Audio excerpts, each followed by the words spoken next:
إن الحمد لله نحمده ونستعينه ونستغفره ونؤمن به ونتوكل عليه ونعوذ بالله من شرور أنفسنا ومن سيئات أعمالنا من يهده الله فلا مضل له ومن يضلل فلا هادي له وأشهد أن لا إله إلا الله وحده لا شريك له وأشهد أن محمدا عبده ورسوله صلى الله عليه وعلى آله وأصحابه أجمعين. Barcha maqtovlar, hamdollar Alloh subhanahu va taolaga tegishli. Biz Allohdan maqtaymiz, ondan yordam so'raymiz, ondan yordamini yolvoramiz. Nafslarimizning buzuqligidan, amallarimizning nosharidan Alloh subhanahu va taolaga sığınamiz. Kimni Alloh taolo to'g'ri yo'lga ko'ndirsa, uni hech bir kim adashtirmas. Kimni adashtirsa, uni hech bir kim to'g'ri yo'lga ko'ndira olmas. Shohidlik bilan Allohdan boshqa hech bir iloh, ibodat qilina turgan, tobina turgan zot yo'q. Yolg'iz u, uning tengdoshi yo'q. Ham shohidlik bilan Muhammad sallallohu alayhi va sallam uning quli ham elchisi. Ona uning ahli bayt yaqinlarına, sahabelerine, tabiinlerge, ham onlarning yo'lini davom etuvchi barcha mu'min musulmonlarga Alloh taolaning rahmati ham mag'firati bo'lsaydi. Alloh taolo Qur'onda aytgan: "A'udhu billahi minash shaytonir rajim.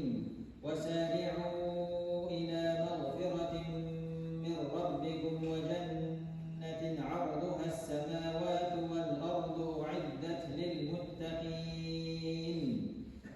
Alladhina yunfiquna fis sarra'i wad dharra'i wal kadhimina al-ghayza wal 'afina 'anil nas. Wallahu yuhibbul muhsinin." Allah Teala Rabbimizning g'afuruna ham taqvolar uchun azirlangan kengligi ko'klarga ham yerga tegiz bo'lgan jannatga umtilamiz. Ona oshig'imiz ul taqvolar shusha vaqtda aytilgan jannat, ya'ni taqvolar uchun azirlangan Alloh taolaning mag'firati ham jannati u shunday taqvolar kishilarga ular og'ir shaqtada, rahat shaqtada mollarini sarf etadilar.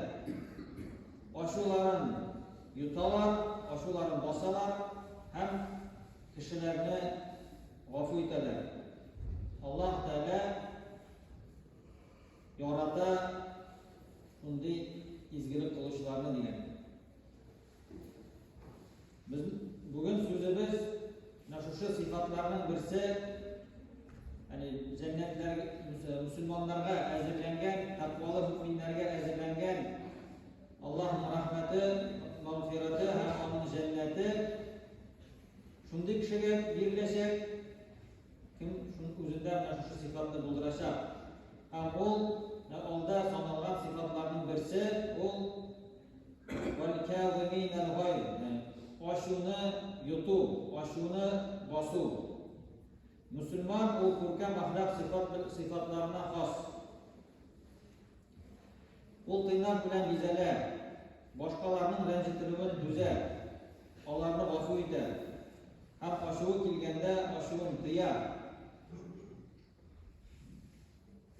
Endi Payg'ambarimiz sollallohu alayhi va sallamdan bir sahabasi kelib kengash so'ragan.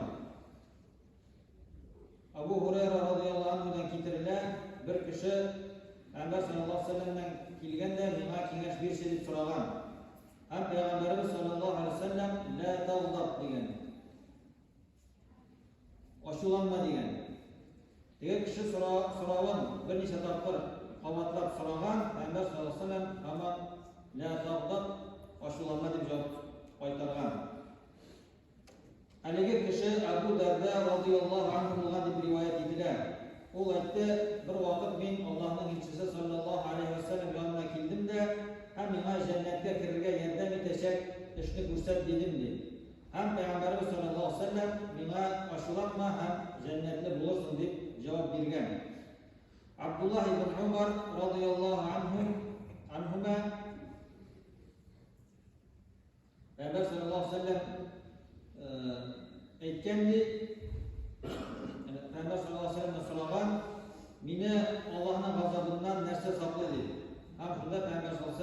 ошоларга дип жооп берген.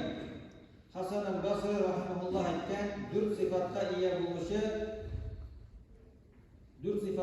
болушу киши аны ди Аллах шайтандан саклый ди. Һәм утны харам кыла ди аңа. Аллах Тәала кишини саклый, әгәр киши үзендә дүрт сифатны үз иченә алса, үзендә булдырса, һәм Аллах Тәала шайтанның васвасасыннан һәм уттан саклый ди. Алар ди теләге булган вакытта, курыкканда, дәрт хис иткәндә һәм ачуланганда үзенә хуҗа бул дигән. Алдагы әйтелгәннәрдән аңлашылганча, ачуны тыйган кеше, ачуны юткан кеше, ачуы килгәндә сабыр иткән кеше, ул инде уттан кутулачак һәм инде җәннәттә булачак. Ачу ул шелтәгә лаеклы начар сыйфат, начар холыкның күренеше. Кеше ачуга бирелсә, ул аны һәлак итә. Ул иң беренче чиратта ачуланучының үзенә зыян китерә, һәм инде шулай җәмгыятькә дә начар тәэсир итә.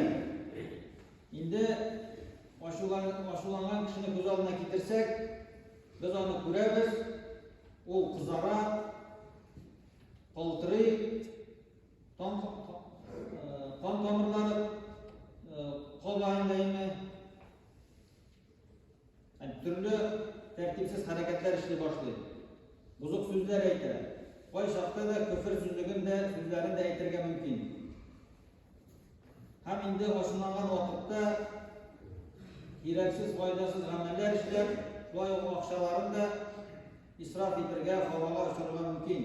Шулай ук үзенең тәненә дә зыян китерергә мөмкин. Шуңа күрә ачудан сакланырга кирәк.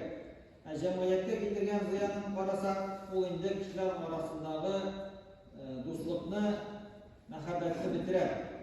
Чөнки ачулы кеше икенче кешене яратмый башлый, аның күңелендә аңа нәфрәт уяна, һәм кешеләр бер-берсен күрә алмый башлыйлар, һәм бер-берсен кутырталар. Бу мөселманнарның арасын бозулуга, бер-берсенең кайгыларына шатлануга китерәчәк.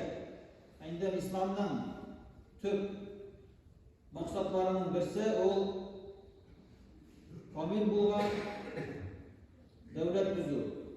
Мөселманнар кешеләр арасында яхшы муамәләдә булган дәүләт төзү.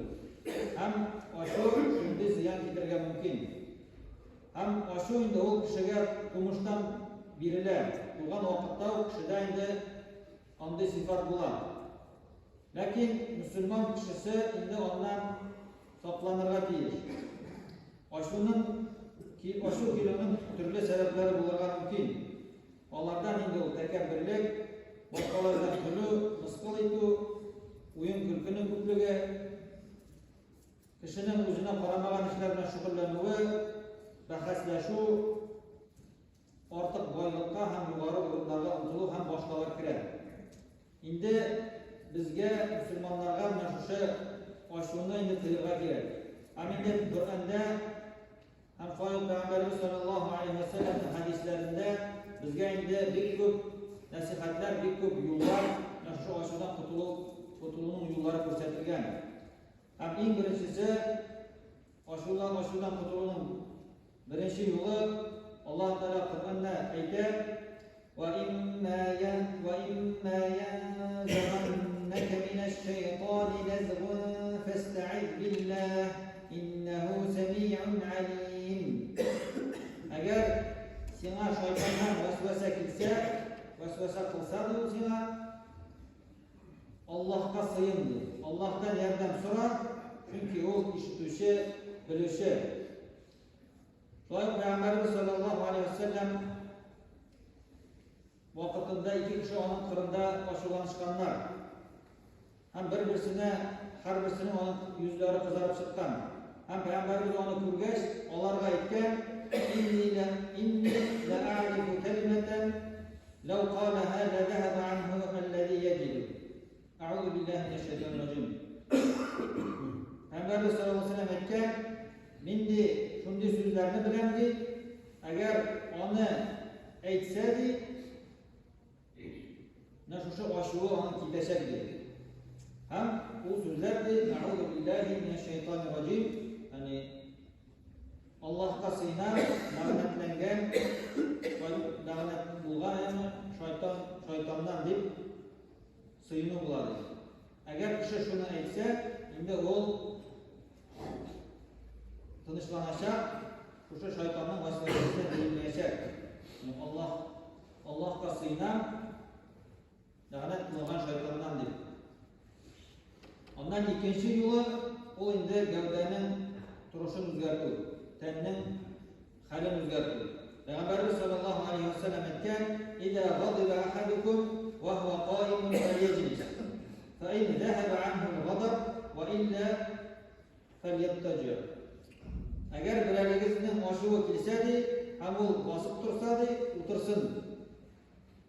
Agar endi ondan oshuvi ketsa, agar imon oshuvi ketmasadi, u yotsin degan. Ya'ni haligi so'zlarning ma'nosi shunday, ya'ni bosib turuvchi kishi o'tirishiga yoki yotishiga qaraganda ko'proq ziyon soldirganmi, ko'proq kuch olirgan mumkin. Shunga ko'ra o'tirib tursa yoki yotib tursa, oshudan ajrak ziyon ko'rashak. Uchinchi yo'l u endi indashmisha turib. Chunki so'zlarning bir so'z aytib, ona o'xshamaslik tog'inda qattiq oshuv keltirishga mumkin bo'lgan so'zlar eshittirishga mumkin. Shunga ko'ra dashmisha turib u yaxshiroq. Chunki yonidan tinchlang'achda aytgan so'zlar uchun o'kinirga mumkin kishi. Payg'ambarimiz sollallohu alayhi vasallam aytgan: "Idza ghadiba ahadukum falyaskut." Agar birariga oshuvlansa, indashmasin degan, dashmisha tursin degan. Ham tog'in bir yo'l u endi taharat oladi. Oshuvlangan vaqtda tanning darajasi, temperaturasi ortar. Endi suv bilan taharat olsa kishi u teri g'adatiy holga qaytar. Ham shuning bilan onun aytib oshuvi bosilar. Payg'ambar sollallohu alayhi vasallam bir hadisda aytadi: "Ala innal ghadaba jamratun tatawaqqadu fi qalbi ibni Adam." Durustlikda oshuv odam bolasining yuragida yonuvchi o'tli ko'mir ol degan. Ham endi taharat olib biz endi Allohni esga tushiramiz. Chunki u ibodatlarning birisi, namozga azirlangan vaqtda Alloh turgan taharat. Ham biz taharat olib endi ko'nglimizni tinchlantiramiz. Payg'ambarimiz sollallohu alayhi vasallam boshqa bir hadisda aytdi: "Innal ghadaba minash shayton." Oshuv shaytondan. Va inna shaytona xuliqa minan nar. Ham shayton o'tdan yasalgan, o'tdan borliqqa keltirilgan. Va innama tudfi'u an-naru bil ma'. Ham o't u suv bilan söndürüladigan. Fa idza ghadiba ahadukum falyatawadda. Agar birariga oshuvlansa, taharat olsin deb Payg'ambar sollallohu alayhi vasallam aytgan. Shunday aytib, biz mana shu yo'llarni qo'llanib, biz endi oshuvdan qutula olashaqmiz. Ham onun ziyonidan o'zimizni saqlab qolashaqmiz. Ham endi agar biz o'zimizda mana shu oshuvni tutib qolsak, ham yutsak, ham qiysak, tishqa chiqarmasak o'zimizdan biz endi bir ko'p ajr savoblarga erishacakmiz. Alloh taolo oldagi oyatlarda aytdi, ya'ni Alloh taolo bunday kishilarni yaratadi. Ya'ni ashularin yutuvchi kishilarni Alloh taolo yaratadi. G'aysa alayhissalom bir vaqt noshar kishilar qilgan o'tib borganda kishilar ona noshar so'zlar aytadilar. Ham u ularning noshar so'zlarini yaxshi etib javob beradi. Ham yonidan Isa alayhissalomning qirida bo'lgan kishilar so'raylar, "Nechun sen ularga noshar so'zga yaxshi etib javob berding?" dedi. Ham shunda Isa alayhissalom aytdi, "Har bir kishi o'zida bo'lgandan sarf etadi" degan.